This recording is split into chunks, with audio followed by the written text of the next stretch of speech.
Pay's checkout is offered by your banks and credit unions. So when you shop online at participating merchants, your cards appear in one place. Pay's. It checks out. Activation required. See Pays.com to learn more. Terms and conditions apply. This is going to be an extremely busy month. I have to watch 104 soccer games, follow the pregame, the postgame, yell useless opinions at the TV. It's a lot. So I knew that when it comes to screening for colon cancer, the choice was clear. The Cologuard Plus test. It can be used at home and can only take 15 minutes, so I can do it during halftime and not miss any action. If you are 45 or older and at average risk, ask your healthcare provider about screening for colon cancer with the Cologuard test. You can also request a prescription at Cologuard.com. Plaintiff Veronica Ruffins was romantically involved with the defendant, but they weren't in a committed relationship until after they moved in together. Veronica claims while living together, she caught the defendant exchanging numbers with her 19-year-old niece, and they broke up after he moved out without warning. She's suing for the value of a truck. Defendant Philip Campbell admits that he moved out without giving Veronica notice, but says he did it because she frequently had outbursts, and he couldn't take it anymore. Philip denies owing Veronica because he insists the truck belonged to him, and he's countersuing because Veronica vandalized his car. Start with you. Okay, Your Honor. I just want to state that Philip knew that he can get away with a lot of things, being that I was a nice person, I was in love with him. But not this time. Right. We met actually at the same workplace, but we didn't start talking until October 2014. And come January of 2015, he moved into my place of residence with me and my 2 children. We was dating, we was doing a lot of things couples do, but he was still stating that we were just still friends. Come March of 2000... Before he moved in, was that your understanding? I believe that was more than just friends. Go ahead.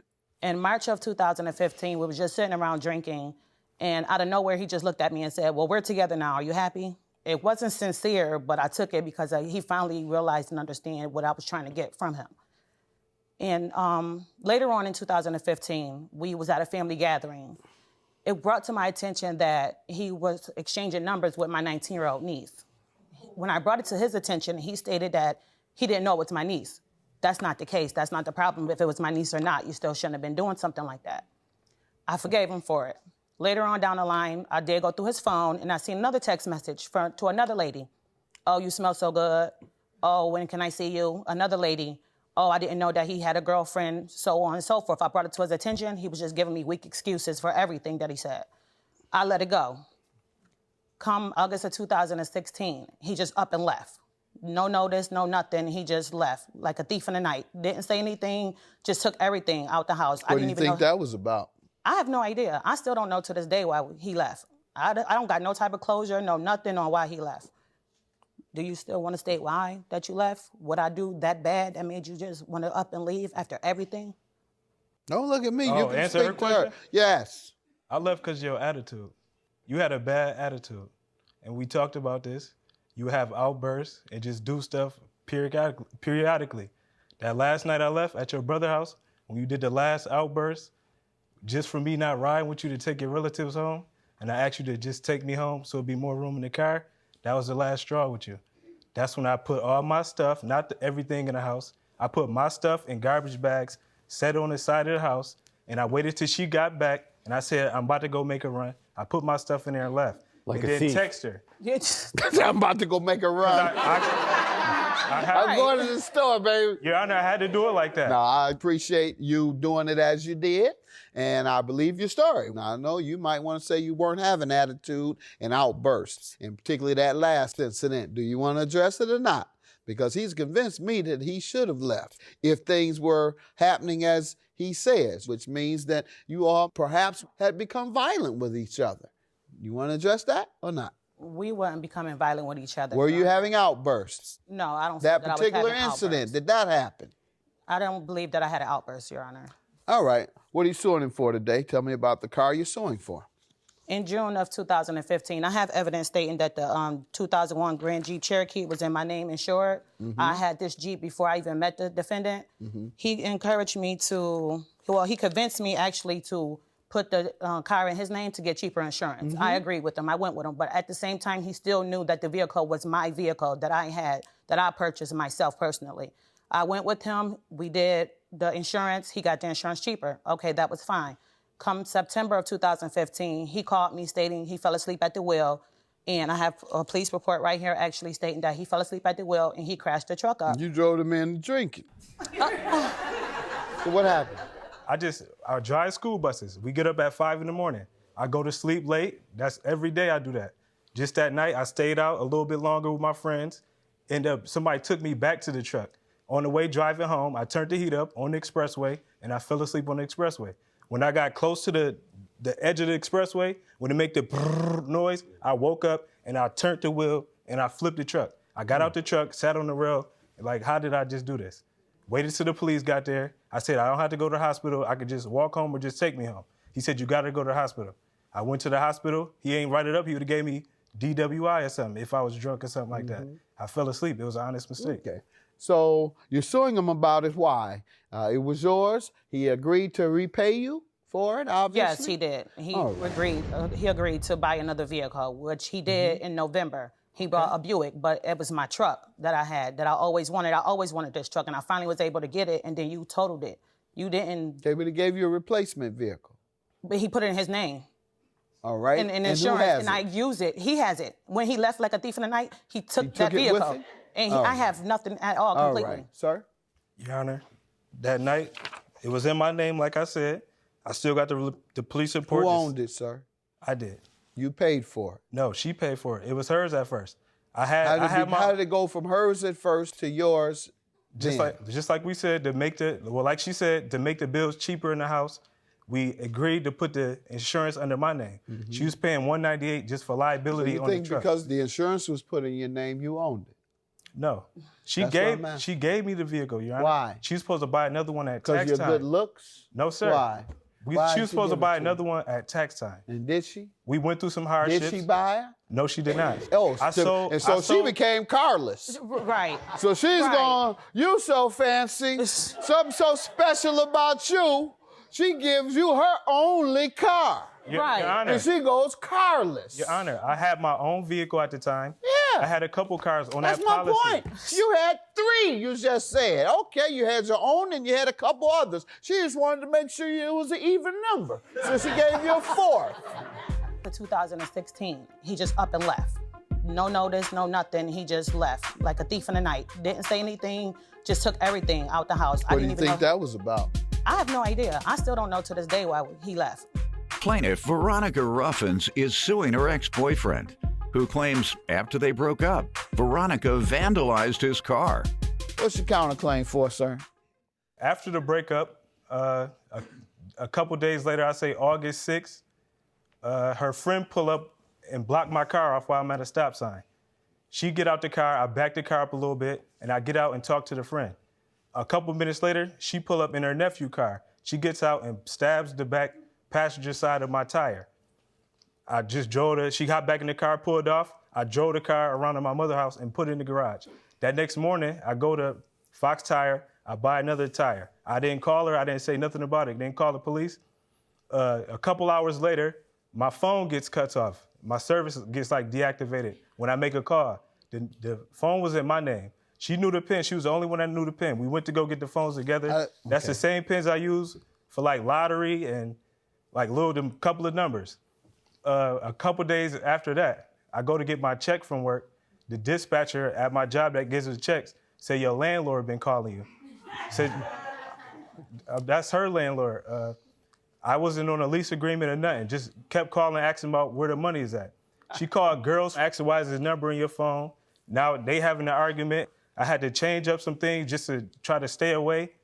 She just been harassing me after Relationship issues. Yes, sir. Doesn't sound like they're so outrageous as to grant you any significant money, but we'll see how much the property was for the tire. You have that receipt? Yes, sir. And ma'am, tell me about this. I do admit to slashing his tire. I was upset, I was sad, I was hurt on how he did it and how he went about it, knowing that I have 2 kids, knowing that he totaled my vehicle, knowing that I couldn't get back and forth. You just left me with nothing at all. I bought that cell phone.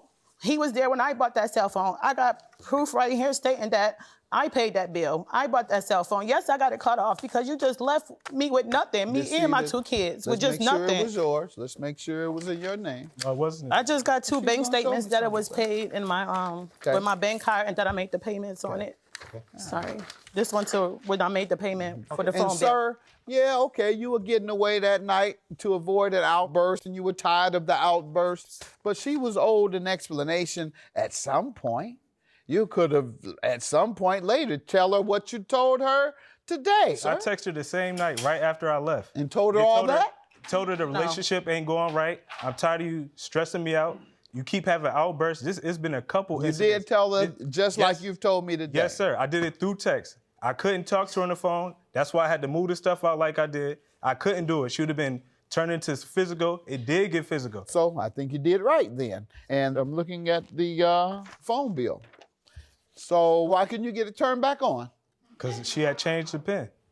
No, you go to the phone company and you say, hey, my phone that's in my name, it was cut off. I want to turn it back on. I called them. And said I lost my PIN. They said... No. Was it in your name? Yes, sir. Well, if it's in your name, I don't know my PIN, but I promise you, I can go to that phone company, and if I say, I want to give you some more money on this bill because it was cut off.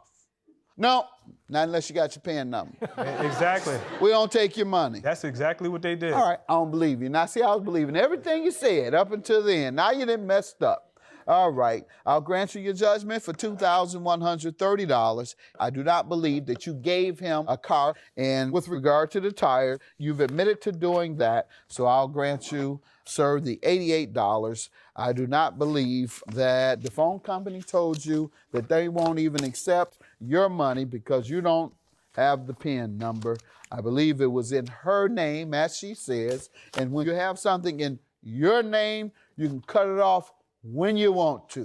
So the lesson there is, don't put it in the name of a woman who you're going to be fleeing from in the middle of the night. Judges for the plaintiff, and $88 for you. Have a good day.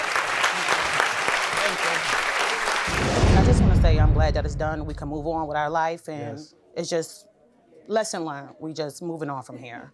Nothing to say. I'm glad it.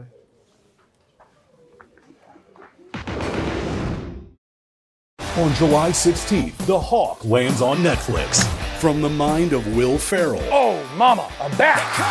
Comes a new original series. Get ready. That's it. Did I stutter? When an iconic pro golfer... Lonnie, Parker! ...takes one last swing at greatness. You were a big shot golfer. I still am a big shot golfer. No one... Dad, I'm the Hawk now. ...will stand in his way. That's how it's done. The Hawk, only on Netflix, July 16th. Adobe Firefly is the all-in-one creative studio with AI-powered image and video editing for today's creative process. Built for creators of every kind, Firefly helps you generate, edit, and experiment fast. Because the asks aren't getting smaller, the budgets aren't getting bigger, and the timelines, oh yeah, still tight.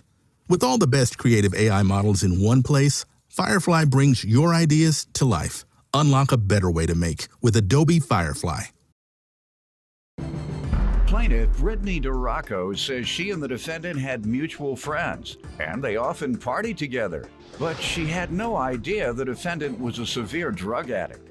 Brittany claims the defendant used and sold cocaine and MDMA, and she's suing him today for an unpaid cell phone bill. Defendant Brandon McMullen says Brittany is nothing but a sloppy drunk. Brandon claims Brittany hooks up with random men when she's intoxicated, and she recently sent nude pictures of herself to his friend. Start with you. Okay, so I've known Brandon for a couple years now. He always kind of hit on me, but I took it as a joke because he has a girlfriend and a child.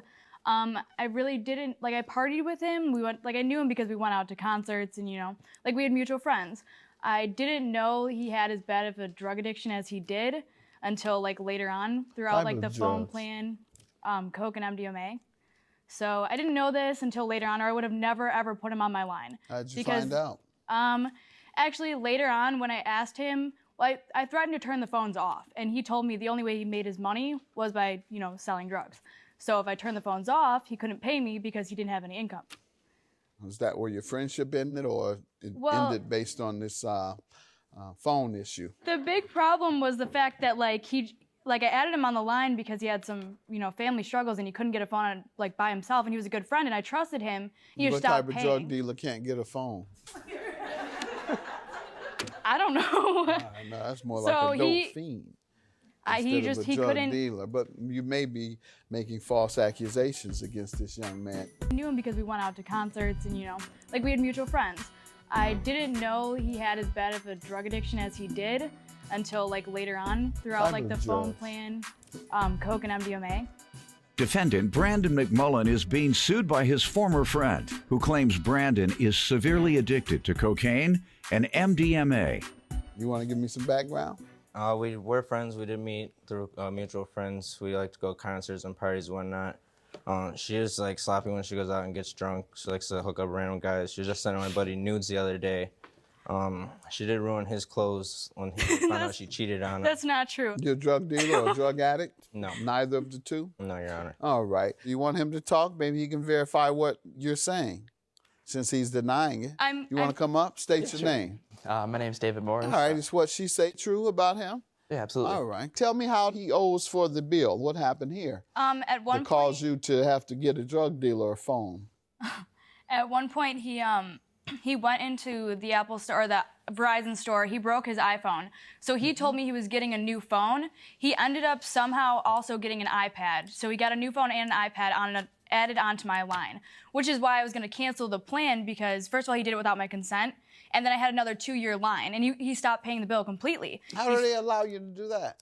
Get it without consent? I have no idea. The way he explained it to me that Verizon gave him the iPad for free because he broke his iPhone and he needed something for a couple of days until he got his new iPhone. Mm-hmm. So I didn't understand that he actually added the iPad as a line. So I called him freaking out, why did you do this? This is a 2-year plan. I'm done. You haven't been paying the bill. Our phones got shut off. I want the phones back. And that's when he said, that's how I make my money, Brittany. I can't pay you if you take the phones back because I don't have any source of income. Did you say you must not be doing a good job? So give me the phones. What do you need them for? You talking about can't get paid. You're not getting paid because you can't even afford your own phone. I mean, he took it all as a big joke. I was messaging him about it. I have a bunch of texts. All right, sir, what do you want to say about this? I was going to pay the plan. Her ex-boyfriend ruined her phone plan on her, so I went and paid the back due balance on it that was due. I missed one payment. I made the first month's payment, and then I was going to do the next payment, but I missed that one. And then all of a sudden, she didn't want anybody on her plan no more, so she just canceled it. I don't feel that I should have to pay for a phone I didn't have to use. I only had it for 2 months. And then I was going to give the phones back to her, and her friend came in and stole them out of my house when I wasn't home. It actually was a girl that he was sleeping with. She really wasn't a good friend. What does she have to do with somebody stealing from you? It was her phones. I was going to give them back to her, but it was her friend that stole the phones from my house. So what if it was her friend? So everybody you all know, if they do something to you, you can take it out on her? You all have a bunch of mutual friends, right? Yeah. If my friend goes over to Doyle and rips him off, Doyle can't sue me. Yeah, sue my friend. That's right. And so... Unless you call him and say, go to Doyle's house. He's not home right now. There you go. There you go. You know the law. You've been hanging around long enough to learn some law. Right. Yeah, unless she was an accomplice or an accessory before the fact, unless you can prove that, sir, you owe. And secondly, she cut him off and you act like she did it illegitimately. You talking about, well, I'm not going to pay because she cut it off. She cut it off because you weren't paying. You just said you didn't pay. I missed 1 month. Whatever. She has that right. She don't have to risk her credit on you. I mean, it's under my name, but it's just the pure fact that he wasn't paying the bill, and I don't have credit yet because I'm so young, and he kind of destroyed my credit. Cutting it off did not preserve your credit? I didn't cut it off. That's not what happened. See, I asked him for the phones back because Verizon told me if I return the phones, they'll cancel everything. And I canceled out my plan so I wouldn't have to worry about it anymore. He kept not paying and he wouldn't return the phones. And Verizon wouldn't let me cancel anything without actually handing the phones in. I kept going to his house. He wasn't home. He wasn't answering me. So then they sent it to collections in January. And now I have collectors calling me and everything left over is his balance for the iPhone, the iPad, and his 2-year bills. Actually, later on, when I asked him, I threatened to turn the phones off, and he told me the only way he made his money was by, selling drugs. So if I turned the phones off, he couldn't pay me because he didn't have any income. Defendant Brandon McMullen is being sued by his former friend, who claims Brandon is severely addicted to cocaine and MDMA.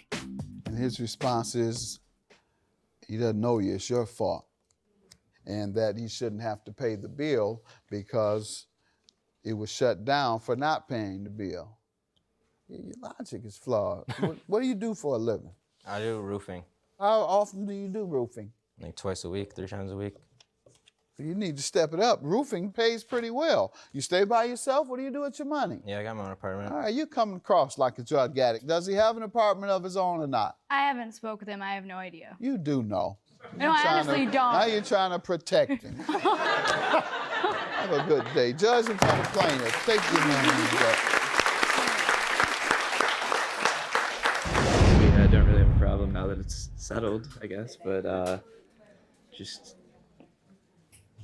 kind of a situation. Sucks because, I trusted him and now I can't. I was never really hitting on her.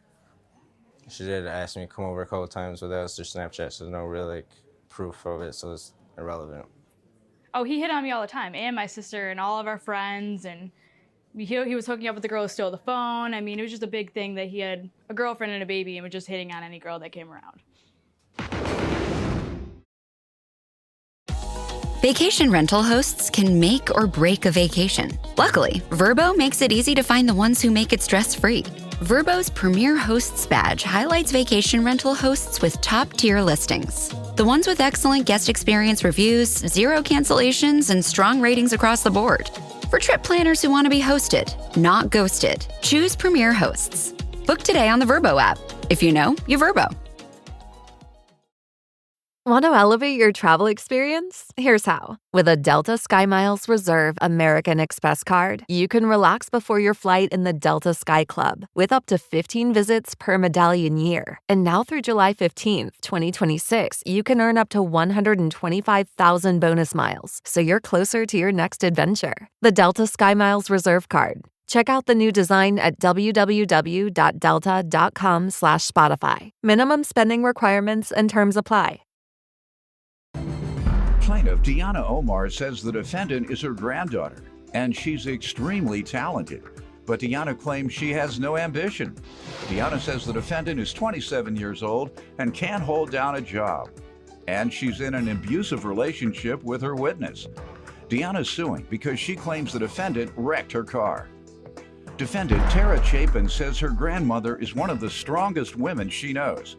Tara claims by age 12, Deanna was married to an abusive man and started having children. And once, in her 30s, she beat a man who was robbing a store and held him until the police showed up. Tara insists the car accident was not her fault.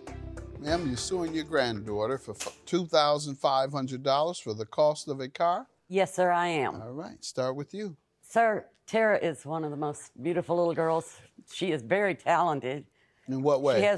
She can draw anything. Okay.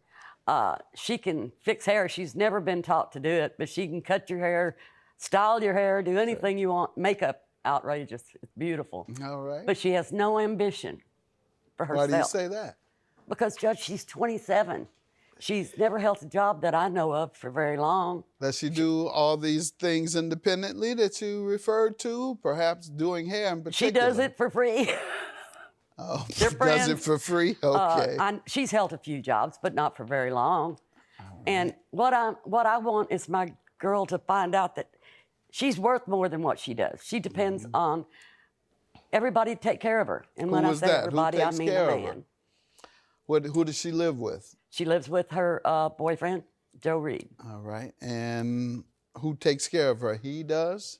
Yes, sir. How about before he took care of her? Who was taking care of her then? Another boyfriend. All right.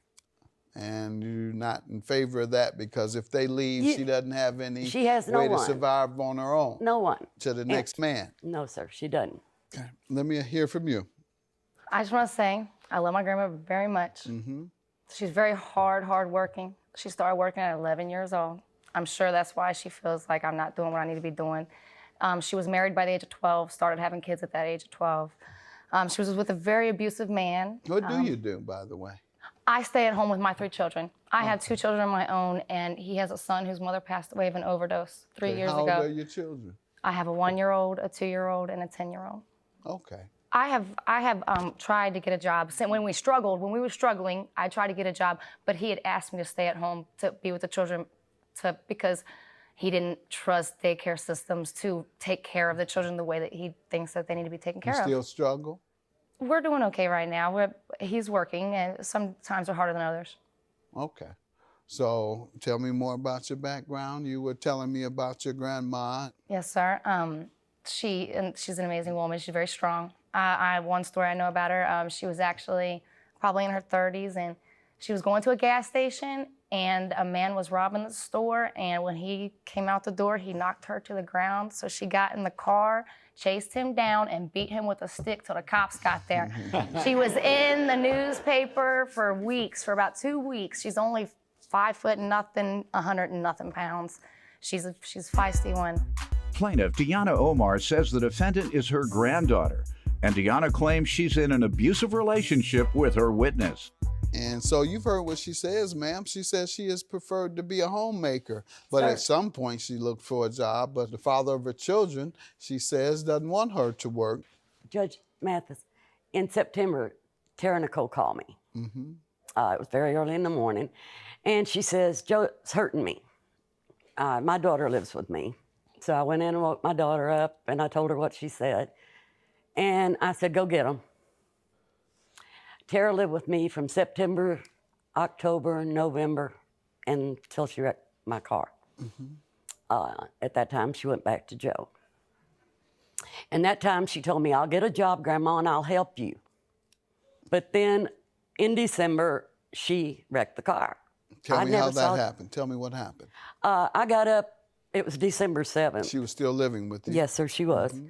And there was a note on my coffee pot. Grandma, the clinic called. They want me to bring Gabriel back to the clinic. One of her children? Yes, sir. And it was over in Cincinnati. Mm-hmm. I live in Kentucky. It's only about a 20-minute drive. Mm-hmm. I got mad because I know no clinic calls you on Sunday, bring your baby in. You know, they just don't. And on the way there, she wrecked my car. She was going over there because it was raining to get JoJo, which is the 10-year-old, and Joe, and make sure they didn't have to walk home. Judge, she did not ask me for that car. How did she get it? Where were the keys? On my table. Mm-hmm. I don't hide my stuff. Right. I don't want to have to live that way. And she called you after an accident I'm washing occurred? my dishes. I was already mad. Tell me what she said. Mad. Anyway, I was washing my dishes, and she said, Grandma, I wrecked your car. I just went, you know, what am I going to do now? Because I had walked for a full year, Judge Mathis, in snow and rain and everything, because I didn't have a car. I didn't have a car till I bought that car. How long ago had you purchased the car when I had it barely 5 months. What did she say? She said, Grandma, I'm sorry. I love you, Grandma. I'm sorry. And I'm going to pay you, Grandma. What did she tell you occurred? She told me somebody knocked her into another car. Judge, I have pictures of the back of my car. There's no damage to the back of my car. The morning that I was leaving, my grandmother, I had asked her permission. I would never steal her car because she would have called the cops on me anyways. She would have called the cops and told her I stole her car. Not if she didn't know. She gets up at 4 o'clock in the morning every morning. She lays down back around 9 o'clock to get a little nap in. And what time did you borrow the car? I left at around maybe 6:15 in the morning, around 6:15, 6:30. To go where? To go over to Cincinnati. Why? I was going over there. I don't remember it being a Sunday. I remember it being a weekday because the traffic was terrible. But I was going over there because I did have an appointment for Gabriel, but in Cincinnati they have no transportation for the children when they go to school. And it's snowy, and I did feel terrible that his son had to walk home and I was trying to help him get to school. And is that where you told her you were going? Yeah, I told her I was going over to Cincinnati. She knew I was going over to for my son Gabriel. I told her that I remember telling her that I was going to help Joe get to school, help my son JoJo get to school. I don't remember lying to her about what was going on. All right, and what occurred? I was driving on the highway going northbound Cincinnati. I was in the far left-hand lane, the fast lane, and there was a car. I had stopped. I know I had stopped, and the car behind me had hit me and pushed me into a car in front of me, which pushed that car into a car in front of them. And on the back of my grandmother's car, there is a dent and yellow paint from the car, but the car that hit me got off the highway. It took the police like 45 minutes to get there. We sat there for a long time before they even arrived, and it gave them ample time to leave. But there is a dent in the back of my grandmother's car where you can see the yellow paint. You have the police report? I do not have no police report, sir. Yes. It's a no-fault state, Judge. They don't write up the reports unless you are bodily injured. You just give your information to somebody else. I had called my grandmother right in front of the police officer, and I handed the police officer the phone because she wanted to know if it was because Did you talk to the police, man? Yes, sir, I did. He told me, he said, ma'am, it's a no-fault state. He said the speed wasn't a factor either. He said that he could tell speed wasn't a factor either. Plaintiff Deanna Omar says the defendant is her granddaughter, and Deanna claims she's in an abusive relationship with her witness. All right, so you don't believe you were negligent? I don't believe I was negligent at all. Judge, she did not tell me she was taking my car. Tara knows, and asked my granddaughter how many times I said, do not take my car to Cincinnati. Ma'am? I have never taken your car to Cincinnati without your permission. Has she ever told you that? No, she told my mother that. I told you that I would not provide a ride for Joe Reed. Trying to help me with a ride because we didn't have a vehicle at the time. My mom was helping me with car because I had 3 kids and I was walking back and forth to the store too. I was walking with my 3 kids in the rain and in the snow. I was doing it. We're talking every about day. taking her car over to Cincinnati. Right. And you say she told your mother, but she never told you. No. I did. And your mother told you, though. My mother told me not to go to Cincinnati?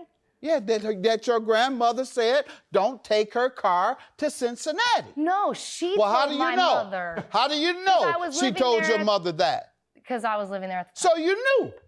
You knew. Yes, but I so got if you knew, from her. then you violated the rule. Whether you stole her car or not, you violated the rule. $2,500 is your judgment. She violated your rules, which resulted in the damage to your car. Good luck to you.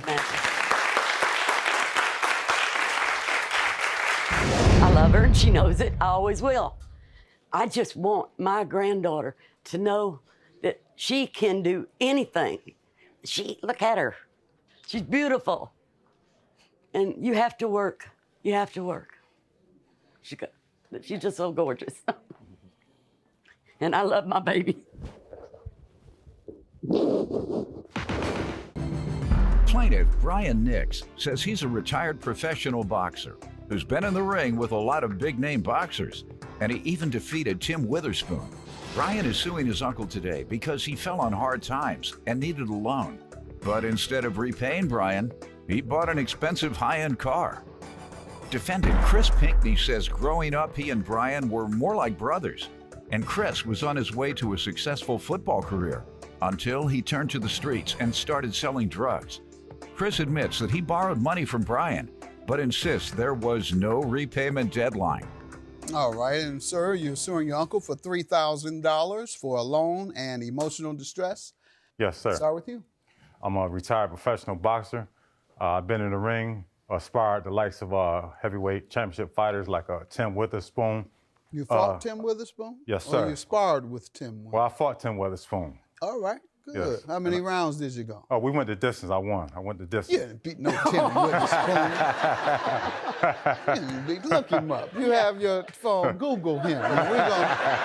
I'm about to throw you out real quick. I think I've heard of you. Nix, I've heard the last name Nix. I'm a big boxing fan, but I don't recall Nix beating Tim Witherspoon, the heavyweight champion, for how many years? He was about 3 years? Off and on? I'm not sure how long you were. Let's see. He beat him. You kid. Yeah. You're telling the truth. He beat him. Judgment for the plaintiff. You're telling the truth. That's big. That's big time. That's big. He barely beat him. He barely beat him. But was he champion when you beat him? When we fought years ago. Oh, but, he wasn't heavyweight champion at that time? Not right at that time, right now, but he's still a notable fighter. I know. You see, I knew him. I didn't believe you beat him. He's so notable. Gotcha. He was a heavyweight champion. All right, sir. Tell me about yourself. Yeah, he's my nephew. You know, we basically grew up as brothers instead of uncle and nephew. We went to high school together, played football together. I had 3 scholarships to go to school for football. Didn't go through it, you know what I'm saying? You didn't? No. Why? Fell into the streets. Started selling drugs. At what point? After the scholarships? Before the scholarship. And you still were performing well while selling drugs on the side? Yes, sir. I got into the... How many scholarships? 3? 3. What schools? Edinburgh University, St. John Fisher, and Notre Dame. Wow. Notre Dame football. Yes, sir. All right. And you turned that down to sell drugs? Well, I was making quite a bit at the time. Okay, so. You got rich? No, I didn't get rich. All right. Many of the Notre Dame football players, they go to the pros and get rich. Right. So you had a little short-term run. Short-term, yes, Are you sir. broke now? Because you're being sued. So the impression is that you're broke. All right. So some of the young people that are watching, I hope you understand too. He had a short run making what he feels was pretty good money on the street, turned down a college football scholarship to Notre Dame, not only one of the best academic schools in the country, but one of the top football programs in the country. Plaintiff Brian Nix says the defendant is his uncle, and he's suing because after he gave the defendant a loan, he bought an expensive high-end car instead of repaying Brian. Let's hear from you. What are you suing your uncle about? So my uncle for $2,800 for an unpaid loan. All right. Describe the loan process. He was going through a little difficulties, and so on October 1st, I believe, 2013, I gave him a loan of $2,800, and he's supposed to repay me back by the fall of next year. Okay. And I never received payment. So October. All right. So these last 2 years, the game been slow? There was no time then on the payment. I'm talking about the game. It's been slow. You had to borrow money. I turned my life around. I no longer, sell drugs. How long ago? I've been out of that game for about 15 years. 16 Oh, great. And what have you done since then? I opened up my own companies. I remodel homes. I build homes. I started out by working construction and. Good. See, a lot of drug dealers are good entrepreneurs. That's the essence of drug dealing is entrepreneurship. And so you change it over. So I hope a lot of young guys are seeing that. They don't have to hustle on the street. They can get a construction firm. And most contractors get rich, though. You can't get rich no matter what you do. Drugs, professional football, builder.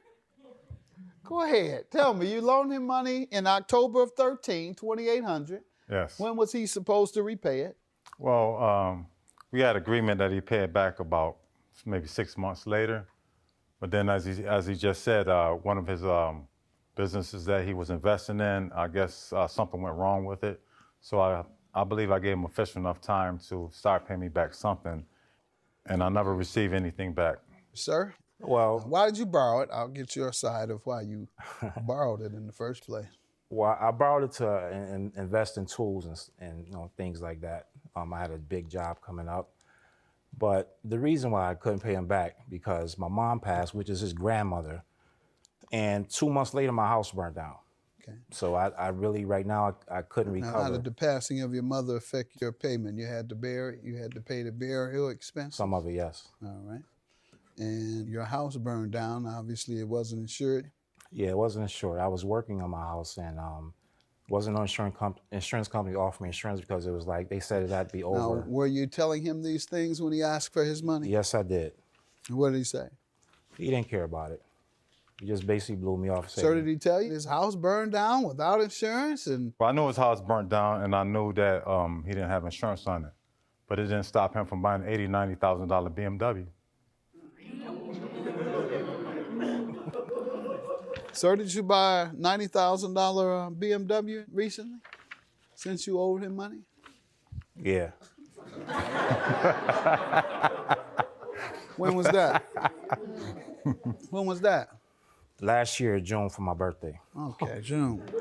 All right, and part of your defense was to blame your dead mother. Terrible. Terrible. I saw some pictures. Terrible, terrible, terrible.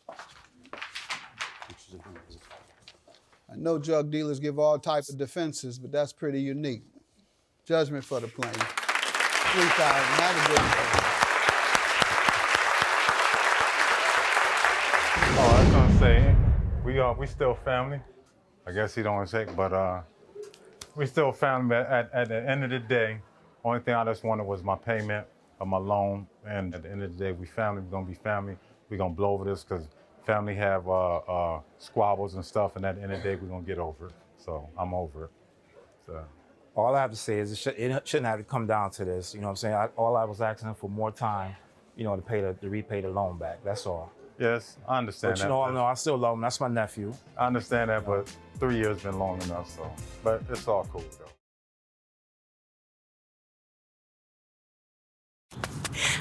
Ouch. This knee is killing me, but I can't stop training. The marathon is in 2 weeks. Let's get on ZocDoc and find a doctor to take a look at that for you. Okay. Here's a review. Dr. Craddock really takes his time. No, I don't have time. What about Dr. Charles? His patients say he can help find a quick fix, and he's in network. Great, now we're talking. Book it. Booked. 1 mile down, 19 to go. Bring it on. You've got options. Download the ZocDoc app today.